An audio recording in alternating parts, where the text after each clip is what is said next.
বুড়িগঙ্গা নদীর দুপার দখলমুক্ত করতে উচ্ছেদ অভিযান চলছে। দূষণকারীদের ঠেকাতে বড় ধরনের জরিমানা করার পরামর্শ পরিবেশবিদদের। তাবলিগ জামাতের সাতপন্থীদের ব্যবস্থাপনায় চলছে বিশ্ব ইজতেমার দ্বিতীয় পর্ব, কাল আখেরি মোনাজাত।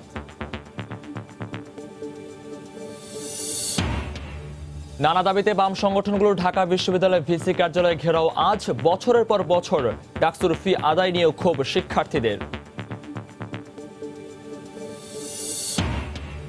এবং দালালদের আখড়ায় পরিণত চট্টগ্রাম বিআরটিএ কার্যালয়ে নানা ভোগান্তির অভিযোগ, হাতিয়ে নেওয়া হচ্ছে লাখ লাখ টাকা।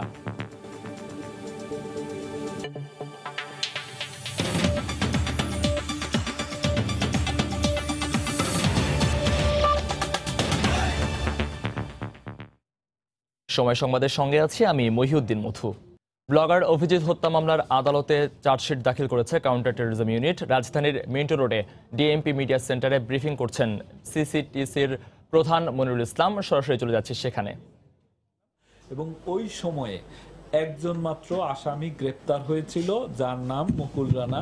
আপনারা জানেন যে সে গ্রেপ্তারকালে ডিবির হাতে গুলাগুলিতে নিহত হয় এবং পরবর্তীতে আর কোনো আসামি এটার আসলে ধরা পড়ে নাই। কিন্তু এর কিছুদিন পরে র্যাপিড অ্যাকশন ব্যাটালিয়নের পক্ষ থেকেও 8 জন আসামিকে গ্রেপ্তার করা হয়, ফারাবি সহ, শাফিউর রহমান ফারাবি সহ 8 জন আসামিকে গ্রেপ্তার করা হয়। তাদেরকেও পরবর্তীতে তৎকালীন তদন্তকারী কর্মকর্তা তাদেরকেও এই ডক্টর অভিজিৎ রায় হত্যা মামলায় গ্রেপ্তার দেখান। তো কাউন্টার টেরোরিজম ট্রান্সন্যাশনাল ক্রাইমের ইউনিটের হাতে এই তদন্তভার আসার পরে আমরা এই ঘটনার সাথে মোট 11 জনকে চিহ্নিত করি এবং এই 11 জনের বাইরে একজন অর্থাৎ র্যাবের গ্রেপ্তারকৃত শাফিউর রহমান ফারাবি, তাকে প্ররোচনা দেওয়ার দায়ে বিষয়ে তার বিরুদ্ধে সাক্ষ্য মিলেছে, অর্থাৎ এভিডেন্স। তার ফেসবুক আইডি এবং অন্যান্য জায়গায় সে বিভিন্ন উস্কানিমূলক, অর্থাৎ অভিজিৎ রায়কে হত্যার জন্য উস্কানিমূলক পোস্ট দিয়েছে, সেটি আপনারা অবগত আছেন। সেই কারণে তাকে এই মামলায় প্ররোচনাকারী দেখানো হয়েছে। এর বাইরে মোট এই ঘটনার সাথে 11 জন জড়িত। 11 জনের বিরুদ্ধে আমরা 11 জনের মধ্যে সকলের নাম ঠিকানা আমরা পাই নাই, তবে 6 জনের নাম ঠিকানা পাওয়া গিয়েছে। এই 6 জনের বিরুদ্ধে আমরা চার্জশিট দিচ্ছি। আর এই ঘটনাটি তদন্তে যেটি বেরিয়ে আসে, আমরা 3 জন আসামিকে গ্রেপ্তারকৃত 3 জন আসামি, মুজাম্মেল হোসেন সাইমন, আরাফাত রহমান শামস এবং আবু সিদ্দিক সোহেল, 3 জন বিজ্ঞ আদালতে স্বীকারোক্তিমূলক জবানবন্দি দেয় এবং তাদের যে দায়িত্ব এবং অন্য কারা কারা এই ঘটনার সাথে জড়িত ছিল, কিভাবে ঘটনাটি সংগঠিত হয়েছে, কেন সংগঠিত হয়েছে, অর্থাৎ মোটিভ, সবকিছুই তারা তাদের স্বীকারোক্তিমূলক জবানবন্দিতে বর্ণনা করেছেন। তো স্বীকারোক্তিমূলক জবানবন্দি, অন্যান্য আলামত বিশ্লেষণ, আমাদের তদন্তে প্রাপ্ত অন্যান্য যে সমস্ত তথ্য, সাক্ষ্য, প্রমাণাদি, পাশাপাশি বিশ্বস্ত যে গুপ্তচর তার তথ্য, সবকিছু মিলিয়ে আমরা এই সিদ্ধান্তে উপনীত হয়েছি যে এই ঘটনাটির মূল মাস্টারমাইন্ড সেনাবাহিনী থেকে চাকরিচ্যুত পলাতক মেজর জিয়া, যার নেতৃত্বে মোট 11 জন এই ঘটনাটি সংগঠিত করেছে। তো এর ভিতর ব্লগার অভিজিৎ হত্যা মামলায় আদালতে চার্জশিট দাখিল করেছে কাউন্টার টেরোরিজম ইউনিট। রাজধানীর মিন্টো রোড থেকে ব্রিফিং করছিলেন সিটিটিসির প্রধান মনিরুল ইসলাম। আমরা সরাসরি ছিলাম এতক্ষণ সেখানে। চতুর্থ দফায় বুড়িগঙ্গা দখলমুক্ত করতে উচ্ছেদ অভিযান চলছে বিআইডব্লিউটির। সকালে বুড়িগঙ্গার তীর সংলগ্ন বসিলা এলাকায় নদীর পাড়ে অবৈধভাবে নির্মিত বহুতল ভবন ভাঙার কার্যক্রমের মাধ্যমে শুরু হয়েছে আজকের অভিযান। 4 দিনব্যাপী উচ্ছেদ অভিযানে নদীর দুপাড়ের অবৈধভাবে গড়ে ওঠা হাউজিং কোম্পানির বিরুদ্ধে ব্যবস্থা নেওয়ার কথা জানিয়েছে কর্তৃপক্ষ। এর আগে 3 দফায় প্রায় 1600 আবাসিক ভবন ও কারখানা গুঁড়িয়ে দেওয়া হয়েছে।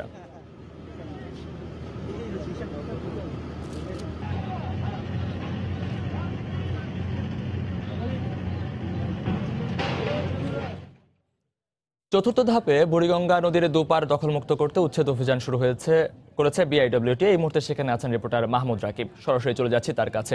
রাকিব। হ্যাঁ মহিউদ্দিন, যেটি বলছিলেন যে চতুর্থ ধাপের প্রথম দিনের উচ্ছেদ চলছে। আমি আপনাকে শুরুতেই বলে দেব যে একটি 12 তলা ভবন, অর্থাৎ যে উচ্ছেদ নিয়ে কিছুটা জটিলতা হয়েছিল, সেটি কিন্তু শেষ পর্যন্ত আসলে উচ্ছেদ করা হয়নি।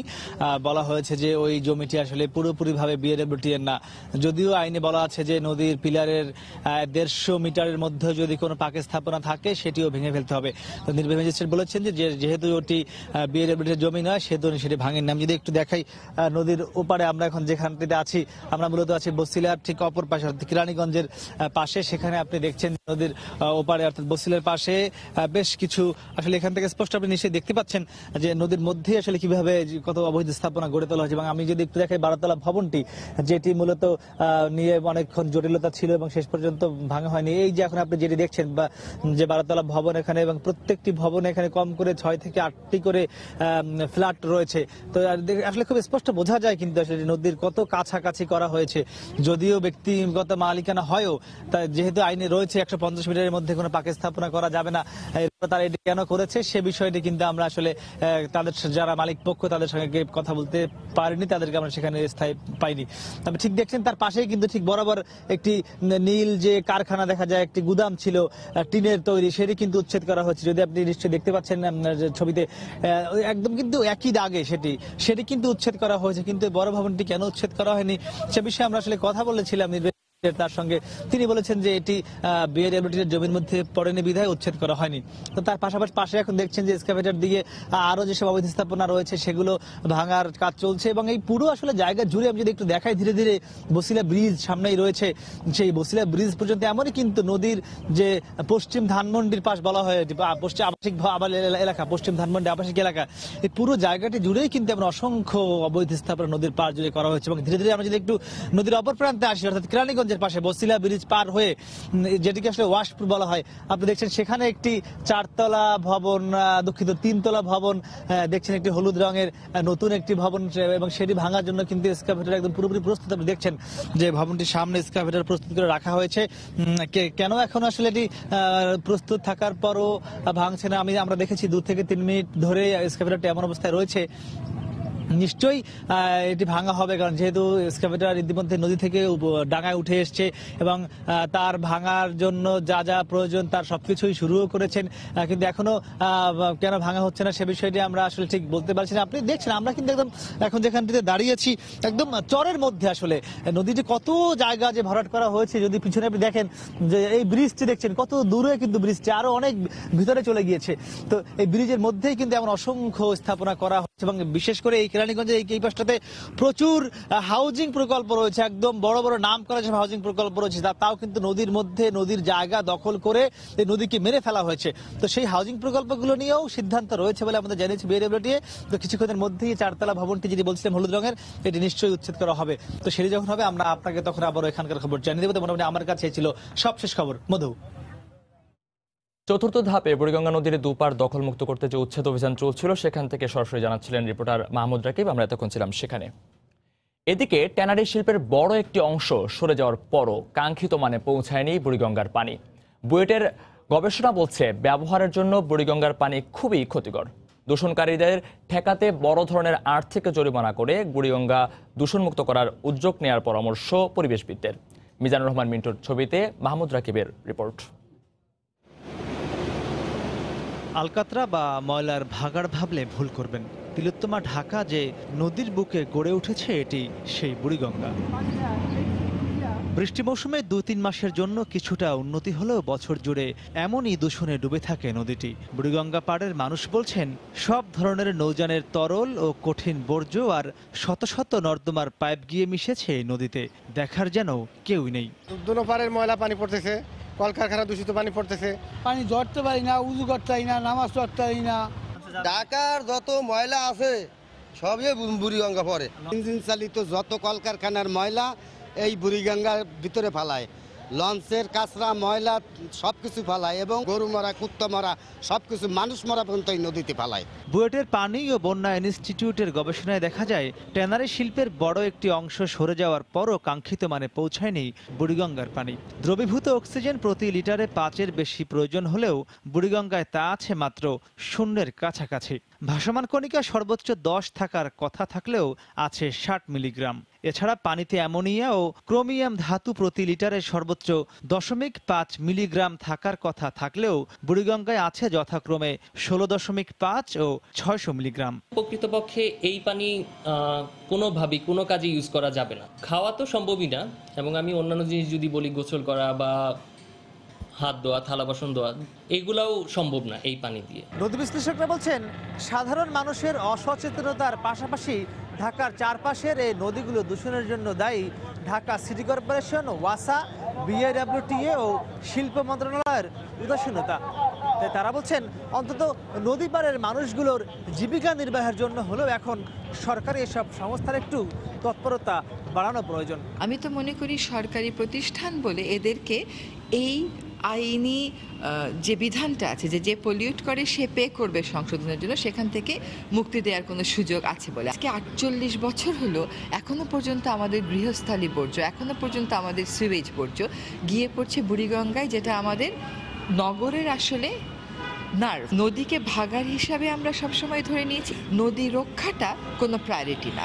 বিশ্বব্যাংকের মতে দেশে পরিবেশ দূষণে মৃত্যুজনিত ক্ষতির আর্থিক মূল্য বছরে প্রায় 51,000 কোটি টাকা, যা দক্ষিণ এশিয়ার মধ্যে সর্বোচ্চ। মাহমুদ রাকিব, সময় সংবাদ, ঢাকা।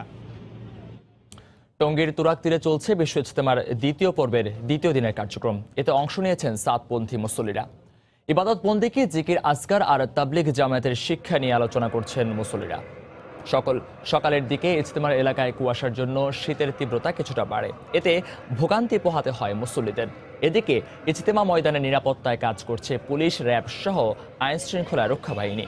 গতকালের হঠাৎ বৃষ্টিতে ইবাদত বন্দেগী ও ইজতেমার কার্যক্রম পরিচালনা করতে সমস্যা হওয়ায় ইজতেমা একদিন বাড়ানো হয়েছে। তাই আগামীকাল আখেরি মোনাজাতের পর আনুষ্ঠানিক সমাপ্তি হবে এবারের বিশ্ব ইজতেমার।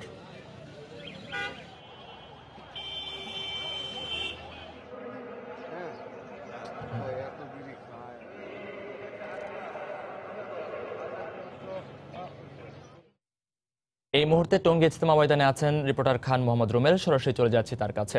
রুমেল, আগামীকালকে আখেরি মোনাজাতের মাধ্যমে ইজতেমার এবারের আয়োজন শেষ হবে সেটা আপনি জানেন। তো আজকে কিছুক্ষণ আগে আমার এখানে কথা হয়েছে ধর্ম প্রতিমন্ত্রীর সঙ্গে, তিনি ইজতেমা ময়দান পরিদর্শনে এসেছিলেন। তো ধর্ম প্রতিমন্ত্রী যেটি বলছেন সেটি হচ্ছে যে ইজতেমার এবারের আয়োজন এখন পর্যন্ত সুষ্ঠুভাবে সম্পন্ন হওয়ায় তিনি সবাইকে ধন্যবাদ দিয়েছেন। সেটি হচ্ছে যে স্থানীয় প্রশাসন, মুসল্লিরা যারা ইজতেমার আয়োজনের সঙ্গে যুক্ত ছিলেন তারা এবং সাধারণ মুসল্লিরা যারা অংশ নিয়েছেন সবাইকে তিনি ধন্যবাদ দিয়েছেন।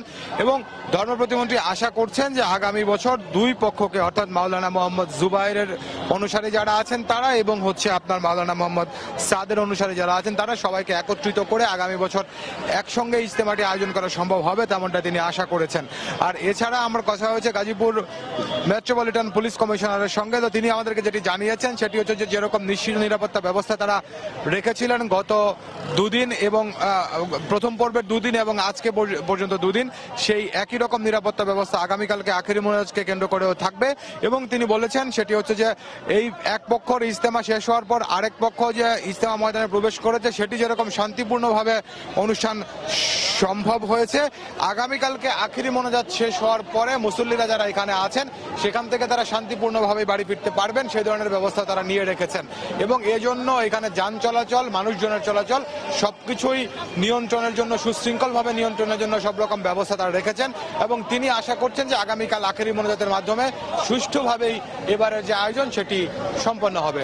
তো টঙ্গীর ইজতেমা ময়দান থেকে আমার কাছে এখন পর্যন্ত এই ছিল সবশেষ খবর। মধু, টঙ্গীর ইজতেমা ময়দান থেকে সবশেষ খবরাখবর জানাচ্ছিলেন রিপোর্টার খান মোহাম্মদ রুমেল। আমরা এতক্ষণ ছিলাম সরাসরি সেখানে। সময় সংবাদ আরো থাকছে। 3 দিনও ঠিক করা যায়নি চট্টগ্রামের গ্যাস পাইপলাইন মেরামতের কাজ, বিশাল এলাকায় বন্ধ সরবরাহ, চরম দুর্ভোগ।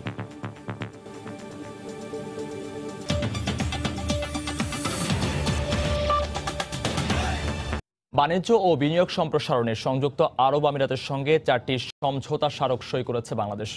স্থানীয় সময় রোববার বিকেলে আবুধাবিতে প্রধানমন্ত্রী শেখ হাসিনার উপস্থিতিতে দুদেশের নৌ পরিবহন, বিদ্যুৎ, জ্বালানি ও অর্থনৈতিক খাতে সহযোগিতা সংক্রান্ত সমঝোতা স্মারক সই হয়।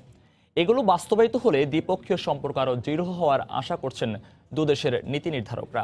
এর আগে গতকাল প্রধানমন্ত্রী সেখানে যোগ দেন 14তম আন্তর্জাতিক প্রতিরক্ষা প্রদর্শনীতে। টানা তৃতীয় মেয়াদে ক্ষমতায় এসে প্রথমবারের মতো 3 দিনের বিদেশ সফরে জার্মানির পর সংযুক্ত আরব আমিরাতে অবস্থান করছেন প্রধানমন্ত্রী শেখ হাসিনা।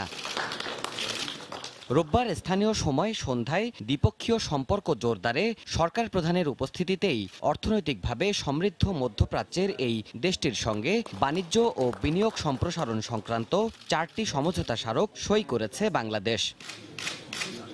4টি সমঝোতার মধ্যে রয়েছে পাবলিক প্রাইভেট পার্টনারশিপ ও সংযুক্ত আরব আমিরাতের মধ্যে বাংলাদেশে শিল্প পার্ক স্থাপন ও নৌবন্দর নির্মাণ, সংযুক্ত আরব আমিরাতের রাষ্ট্রায়ত্ত জ্বালানি company Emirates National Oil Company Inc ও জ্বালানি মন্ত্রণালয়ের মধ্যে দীর্ঘমেয়াদে এলএনজি সরবরাহ ও ল্যান্ড বেসড এলএনজি টার্মিনাল নির্মাণ এবং কক্সবাজারের মাতারবাড়িতে বিশেষ অর্থনৈতিক অঞ্চল প্রতিষ্ঠা ও বিনিয়োগ সংক্রান্ত বিষয়।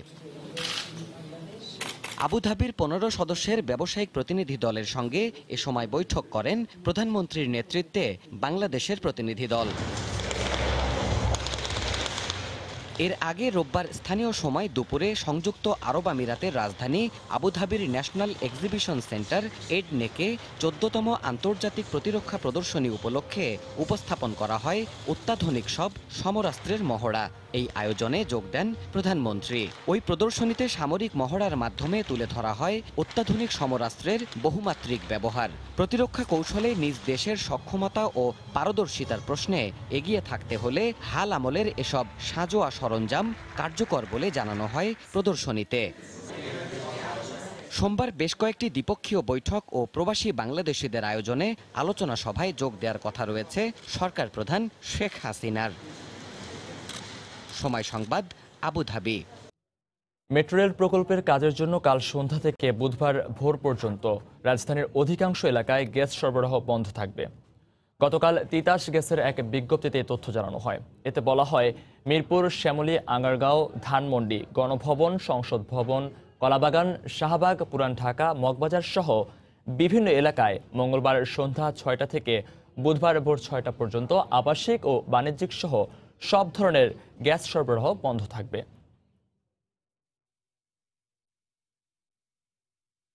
এদিকে 3 দিনও স্বাভাবিক হয়নি চট্টগ্রাম নগরীর গ্যাস সরবরাহ। এতে দুর্ভোগে পড়েছেন নগরবাসী।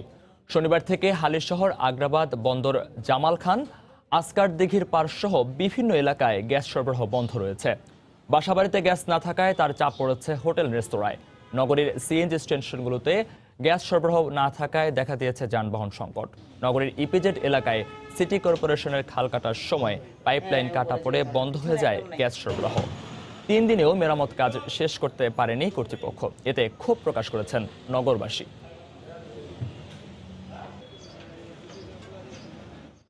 আমাদের এখানে গ্যাস নিয়ে আজকে 3 দিন হয়েছে। আমাদের রান্নাবান্না করতে খুব কষ্ট হয়েছে। সিলিন্ডার দিয়ে কোনো মতো সারতে হচ্ছে। কোনো ইনফরমেশনও ছিল না। থাকলেও 3 দিনের প্রিপারেশন নিয়ে কখনো সংসার চলবে না। তাই এখন তো অবশ্যই জিনিসটা খুব সমাধান হওয়া উচিত। দালাল ছাড়া কোনো কাজই হচ্ছে না চট্টগ্রামের বিআরটিএ কার্যালয়ে। গাড়ির ফিটনেস, ড্রাইভিং লাইসেন্স ও নতুন গাড়ির লাইসেন্স সহ সবকিছুই নির্ভর করতে হয় দালালদের উপর। অন্যথায় ধীরগতি সহ পড়তে হয় নানা ভোগান্তিতে। হাতে গোনা কয়েকজন কর্মকর্তার যোগ সাজসে দালাল চক্র প্রতিদিন লাখ লাখ টাকা হাতিয়ে নিচ্ছে বলে অভিযোগ ভুক্তভোগীদের। আশরাফুল আলমের ক্যামেরায় বিস্তারিত জানাচ্ছেন শফিকুল আলম। ছোট একটি প্রতিষ্ঠানে কাজ করে জীবন চলে এই সেলিম রাজার।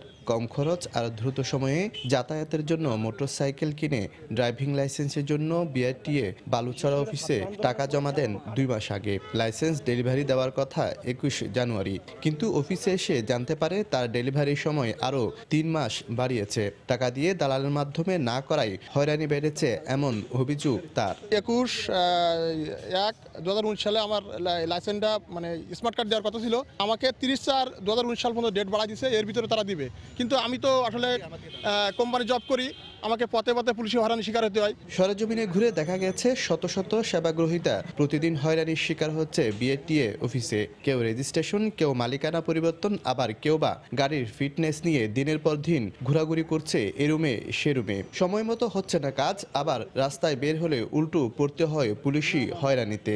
লাইসেন্স 3 মাসের মতো দিচ্ছে না, তো আমরা হয়রানি করতেছি। আরেক জায়গায় যোগাযোগ করেন, ওখানে গেছে বলতেছে 4 নম্বরে যান, 4 নম্বর গেছে বলতেছে ডেট বাড়া দিবে। আজকে আসছে যে 3 বছর পরে, তো এখনো পর্যন্ত ওগুলা পায় নাই। চালক মালিকদের অভিযোগ, দালাল ছাড়া নিয়ম অনুযায়ী কাজ করতে গেলে নানা অজুহাতে কাগজপত্র বাতিল করে দেন বিআরটিএ কর্মকর্তারা। যদি আপনি ওদের নির্দিষ্ট লোকের মাধ্যমে আপনি যান, তাহলে ওদের নির্দিষ্ট ফি যদি আপনি ওদেরকে দিয়ে ফেলতে পারেন অফিসিয়াল খরচের বাইরেও, তাহলে কিন্তু ওরা আপনার ওই ফিটনেসটা দিয়ে দিবে। চট্টগ্রাম বিআরটিএ কার্যালয়ের সরব উপস্থিতি রয়েছে বেশ কিছু দালাল চক্রের। এমন এক চক্রের সদস্যের সাথে কথা বলতে চাইলে সময় টিভির ক্যামেরা দেখে পালিয়ে যায় সে। তবে বিআরটিএ কর্মকর্তারা দালালের উৎপাত বাড়ার জন্য সেবাগ্রহীতাদের অসচেতনতাকে দায়ী করছেন। গ্রাহকরা যদি নিজেরা আসে আমাদের বিআরটিতে সেবা নেওয়ার জন্য, তাহলে অবশ্যই তারা ভোগান্তিতে পড়বে না। মোবাইল কোর্টের মাধ্যমে আমরা আসলে দালালদের যে উৎপাত, যেটা আপনারা বলছেন আর কি, সেটা আমরা অনেকখানি প্রতিরোধ করার চেষ্টা করছি। হাটহাজারী উপজেলার বালুছড়া এলাকায় বিআরটিএ কার্যালয়ে প্রতিদিন 10 থেকে 12 ধরনের সেবা নিতে আসে 500-র বেশি সেবা গ্রহীতা। শফিকুল আলম, সময় সংবাদ, চট্টগ্রাম। 28 বছর ধরে ডাকসু অকার্যকর থাকলেও ঠিকই ফি দিতে হয় বিশ্ববিদ্যালয়ের শিক্ষার্থীদের। প্রতি বছর ডাকসু ও হল সংসদ খাতে বরাদ্দ হয় প্রায় 1 কোটি টাকা। এত বিপুল অর্থ কোথায় খরচ হয় তা জানেন না শিক্ষার্থীরা। তবে বিশ্ববিদ্যালয় প্রশাসন বলছে অর্থ জমা আছে তহবিলে। ইকরাম হোসেনের রিপোর্ট। একজন শিক্ষার্থীকে ভর্তির সময় কেন্দ্রীয় ছাত্র সংসদ ও হল সংসদের জন্য মোট 120 টাকা ফি দিতে হয়। ডাকসু নির্বাচনের জন্য প্রকাশিত ভোটার তালিকায় শিক্ষার্থীর সংখ্যা 43,000। হিসাব অনুযায়ী এই বছর 51,60,000 টাকা আদায় করেছে বিশ্ববিদ্যালয়। 28 বছরে কম করে হলেও 10 কোটি টাকার বেশি জমা হওয়ার কথা। ডাকসু অচল থাকলেও ঠিকই ফি দিচ্ছেন শিক্ষার্থীরা। তবে বিশাল এই অর্থ কোন খাতে খরচ হচ্ছে তা জানেন না শিক্ষার্থী থেকে শুরু করে ছাত্র সংগঠনের নেতারাও। এই বিশ্ববিদ্যালয় প্রশাসন এই সম্পর্কে কোনো ক্লিয়ারেন্স দেয়নি। পাবলিক বিশ্ববিদ্যালয় স্টুডেন্ট হিসেবে আমাদের যে একটা রাইটস আছে সেটা আমরা কখনো রেজ করতে পারি না। বিশ্ববিদ্যালয় কর্তৃপক্ষকে আমি প্রতি বছর ভর্তির সময় এবং যত সময় এই ডাকসুর চাঁদা দিয়ে আসছি, আমি কোনো ডাকসুর সুযোগ সুবিধা পাইনি। আমরা কিন্তু এই যে 28 বছর বাদ দিলাম, আমাদের সময় থেকে 2011 থেকে আমরা বিশ্ববিদ্যালয়ে ভর্তি হই, এরপর থেকে আমরা কোনো সুযোগ সুবিধা পাইনি। প্রশাসনের উচিত এখন একটা হিসাব দেয়া যে এই টাকাটা কোথায় গেছে। আমরা চাই যে ডাকসু নির্বাচনের মাধ্যমে যে ডাকসুর স্বচ্ছতা বা ছাত্রদের যে সংশ্লিষ্টতা ডাকসুর সাথে কিংবা বিশ্ববিদ্যালয়ের সাথে সেটা ফিরে আসুক। ডাকসু ফি নিয়ে কোনো কথা বলতে রাজি হননি বিশ্ববিদ্যালয় কোষাধ্যক্ষ। তবে ভারপ্রাপ্ত হিসাব পরিচালক জানান খরচ না হওয়া অর্থ জমা আছে বিশ্ববিদ্যালয় তহবিলে। ডাকসুর যে অফিসটা আছে, অফিসের জন্য যে খরচ হওয়ার প্রয়োজন সেই খরচগুলো বিশ্ববিদ্যালয়ের বিধি অনুযায়ী করা হয়েছে, আর বাকি টাকা ব্যাংকে জমা আছে। এদিকে ডাকসু ও হল সংসদ অকার্যকর থাকলেও বছর বছর বরাদ্দ দিচ্ছে বিশ্ববিদ্যালয়। প্রতি বছর এই বরাদ্দের পরিমাণ প্রায় 1 কোটি টাকা। 28 বছর পর আগামী 11ই মার্চ ডাকসু নির্বাচন অনুষ্ঠিত হবে। ইকরাম হোসাইন, সময় সংবাদ, ঢাকা। পর্যায়ে শীর্ষ সংবাদ জানিয়ে দিচ্ছি আরেকবার।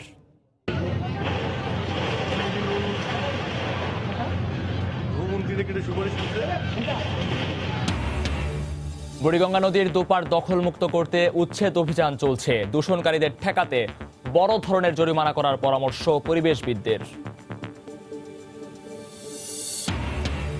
তাবলিগ জামাতের সাতপন্থীদের ব্যবস্থাপনায় চলছে বিশ্ব ইজতেমার দ্বিতীয় পর্ব। কাল আখেরি মোনাজাত। ব্লগার অভিজিৎ রায় হত্যা মামলায় 6 জনের বিরুদ্ধে চার্জশিট। সেনাবাহিনীর চাকরিচ্যুত এক মেজরের নেতৃত্বে হয় এই হামলা। ব্রিফিংয়ে পুলিশ। নানা দাবিতে বাম সংগঠনগুলোর ঢাকা বিশ্ববিদ্যালয় ভিসি কার্যালয় ঘেরাও আজ। বছরের পর বছর ডাকসুর ফি আদায় নিয়ে ক্ষোভ শিক্ষার্থীদের। এবং দালালদের আখড়ায় পরিণত চট্টগ্রাম বিআরটিএ কার্যালয়ে। নানা ভোগান্তির অভিযোগ, হাতিয়ে নেওয়া হচ্ছে লাখ লাখ টাকা। এই ছিল এখনকার মতো। যে কোনো খবর পেতে ভিজিট করুন সময়নিউজ.tv। আপনার মোবাইলে সময় সংবাদ দেখতে ও সব খবর পেতে ডাউনলোড করুন সময়। এছাড়া এই মাত্র পাওয়া খবর আপনার মোবাইলে পেতে SMS করুন *BN লিখে পাঠিয়ে দিন 16242 নম্বরে। আর সঙ্গে থাকুন সময়ের।